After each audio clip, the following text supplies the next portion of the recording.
It is a great pleasure for me to welcome you here today to our joint event of the AfD and FPÖ. Our two parliamentary groups, Europe of Sovereign Nations and Patriots for Europe. Together with representatives of the alternative media from Austria and Germany.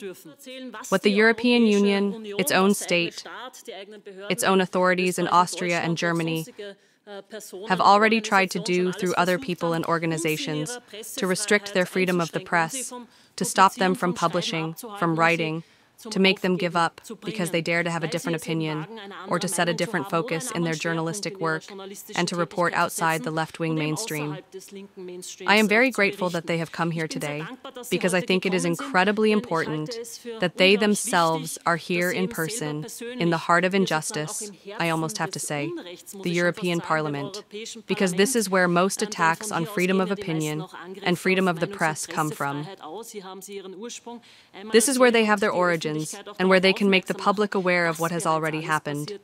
The dispute between former EU Commissioner Thierry Breton and Elon Musk, where Musk published on X that the EU Commission had offered his company X an illegal secret deal if they were prepared to exercise censorship and not tell anyone about it, then X would not be punished. I also sent a request to the EU Commission at the time, and I am still waiting for a reply to this day. After that, an EU campaign against X broke out even further. Musk conducted an interview with Donald Trump on X. This upset former EU Commissioner Thierry Breton so much that he wrote a threatening letter to Elon Musk. According to Mr. Breton, an interview with Donald Trump is illegal content from which EU citizens must be protected. Just like an interview with Alice Weidel, apparently. So that's how the parade Democrats here in Brussels tick. The media in Germany is subjected to a great deal of repression of various kinds. In Germany, this starts with the fact that we have a legal situation that many call a rubber jurisdiction. This is a jurisdiction that can be interpreted however you like and can always be used against members of the opposition in case of doubt.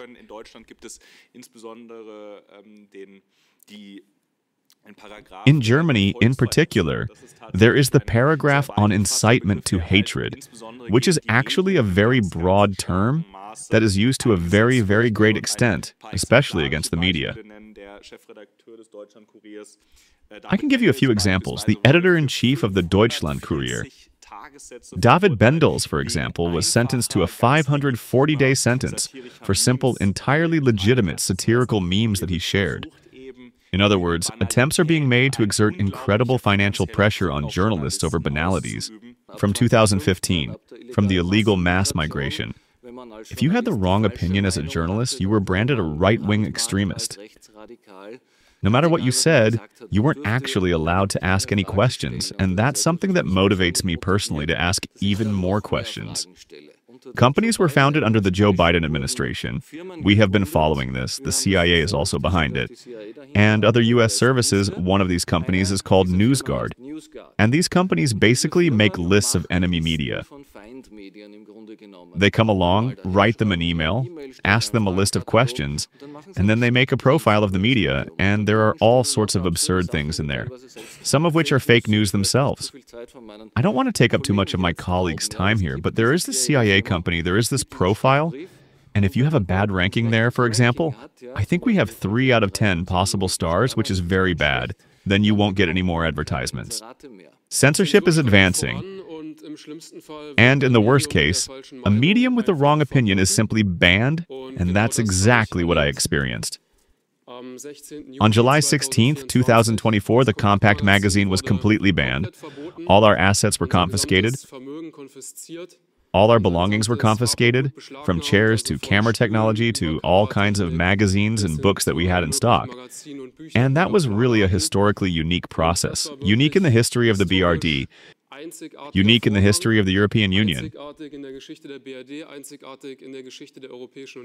I'm sure you've all seen Jürgen Elsässer's bathrobe photo, which has become legendary, when Nancy Faeser's large masked contingent turned up at the door at 6 in the morning. Let's start with a quote. "We want to use all the instruments of the rule of law to protect our democracy. We want to smash right-wing extremist networks, deprive them of their income, and take away their weapons. Netzwerke zerschlagen, ihnen ihre Einnahmen entziehen und ihnen die Waffen wegnehmen.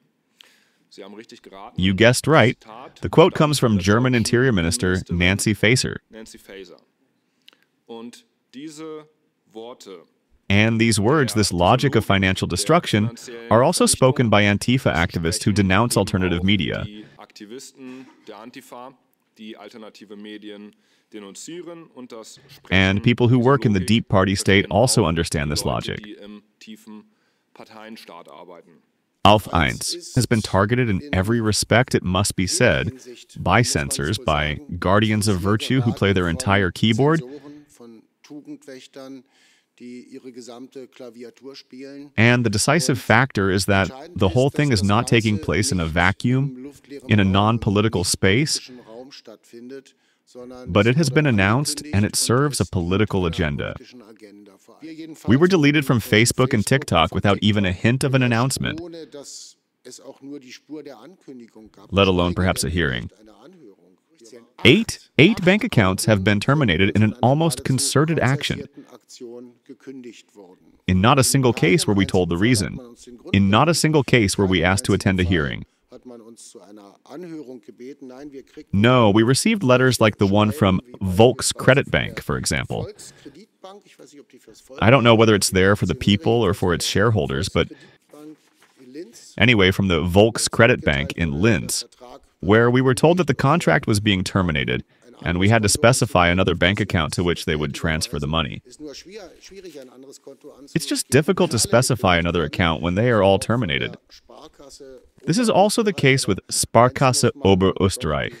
But you have to give these institutions credit for one thing. They have some manners, they sign with kind regards when they cancel your account. We are free media in two respects. On the one hand, because we report freely. And that is now a promise in this room and a threat to many others in this heart of injustice, where we will continue with this freedom.